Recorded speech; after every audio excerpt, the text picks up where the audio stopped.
Hello மக்களே, good news. இனி ration கார்டில் இதுவும் கிடைக்கும். வெறும் 8 ரூபாய் மட்டுமே. இந்தியாவில் ஏழை எளிய மக்களுக்கு உதவுவதற்காக அரசு தரப்பிலிருந்து ரேஷன் திட்டம் செயல்படுத்தப்பட்டு வருகிறது. இத்திட்டத்தின் கீழ் இலவசமாகவும் மலிவு விலையிலும் உணவுப் பொருட்கள் வழங்கப்படுகிறது. ரேஷன் கார்டு வைத்துள்ள குடும்பங்களுக்கு மட்டுமே இந்த உதவிகள் கிடைக்கும்.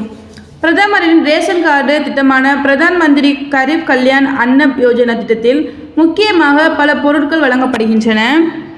பிரதமரின் ரேஷன் கார்டு திட்டமான பிரதான் மந்திரி கரீப் கல்யாண் அன்ன யோஜனா என்பது ஆத்ம நிர்பர் பாரதத்தின் ஒரு பகுதியாக புலம்பெயர்ந்தோர் மற்றும் ஏழைகளுக்கு இலவச உணவு தானியங்களை வழங்குவதற்கான ஒரு திட்டமாகும். இத்திட்டத்தின் கீழ் ஏழைகளுக்கு மாதந்தோறும் 5 கிலோ உணவு தானியங்களை இந்த மையம் வழங்குகிறது. இது பொது விநியோக முறையின் கீழ் உள்ள குடும்பங்களுக்கு தேசிய உணவு பாதுகாப்பு சட்டத்தின் கீழ் NFSA கீழ் வழங்கப்படும் மானியம் 1 கிலோவுக்கு ரூபாய் 2.3 ரேஷனுடன் கூடுதலாக உள்ளது. சில மாநிலங்களில் உணவு தானியமும் அளவும் மாறுபடலாம்.